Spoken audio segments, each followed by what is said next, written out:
Diane Ingram sailed prams in her youth on St. Joseph Sound. She tells her story in her own words. It's very interesting how we came to Dunedin, actually from Clearwater. My parents were very close friends with Myrtle Betts and Herman Betts. And when they went to New Mexico, my parents rented the house at Lockley Street. So I was at school with Bill and Bob Truslow and Cooper Prude and Jay Hall and Larry Cannell and all these people who eventually had prams. And Mr. Wallace Skinner wanted to have prams in Dunedin, as did Clearwater. So he went to Clarkie Mills and got the design.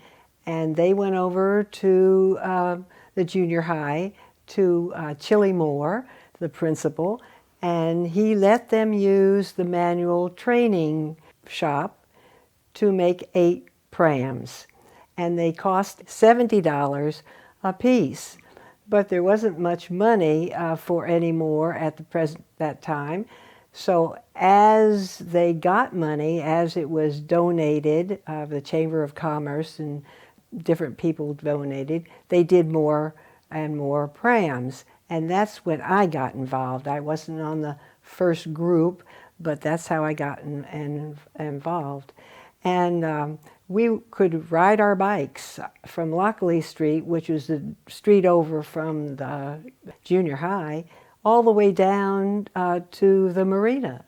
And we could go on Saturdays or holidays, and as long as we took care of our prams, we could sail them. And we would sail from the marina, and we would have races on Sunday.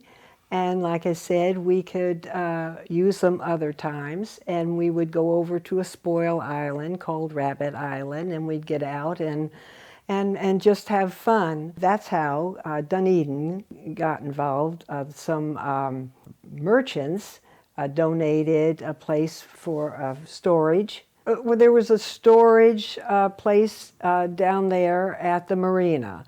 And when I speak of taking care of them, you had to take care of your sail, you had to put it back, you had to make sure that it was, clean and, this kind of take care of. So anyway, it was a wonderful time. Like I said, we could ride our bikes down there and just have a lot of fun. Well, in 1948, is when they made the prams, the first prams. So this is in 1950 that there was regattas. So it's in that area of 1948 to 1950 that we were sailing.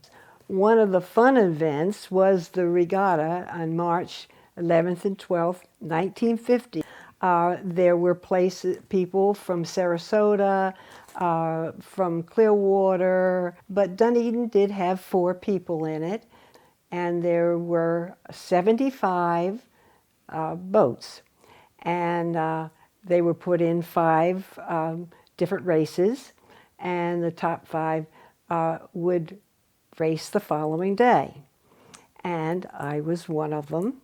And so there were 25 of us that sailed on Sunday, and there were 2 girls, Gretchen and I, and I came in 13th, and she came in 20th, but she had a little problem. She turned over her boat, but evidently I didn't see that, but they must have gotten it back because she did come in, and she was like 20, and it got very, very windy, got very, very rough, and as I was coming in, my mast started to break, and it was moving, but I was still going, and I saw my father up on, this was down at the bayfront there, and I saw him on the dock there like that, and a typical girl started to cry.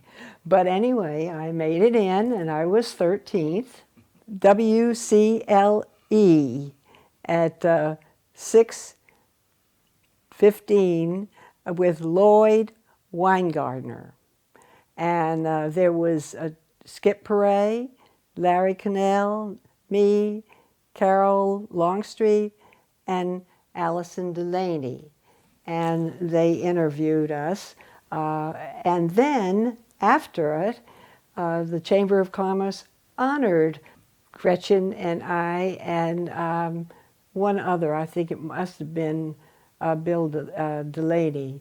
But anyway, we got honored there. It was just like we were celebrities. I don't know how I got to be a celebrity. I don't know how I got to be such a good sailor, but evidently I was. So, and this is the program that they had, and this is the little ribbon that I got, and down here at the bottom is me in my red boat called the Cardinal.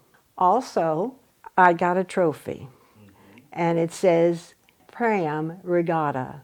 Bob Truslow and Bill Truslow and Jay Hall and Cooper Prude and Ruthie Percival and Larry Cannell, and we were all friends. Dunedin was a very wonderful place to live. There was a wonderful youth center that we went to on Friday nights. So we were just a large group of friends, and we all ended up out there sailing together also.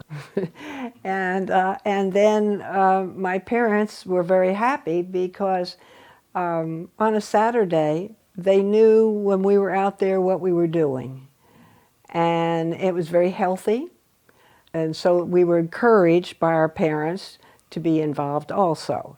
It was just fun, something to do. So this was a wonderful thing for young people to have. And that's why Clifford McKay actually started it, because he wanted something for young people to do. And that's when he went to Clarkie Mills to help him out with that.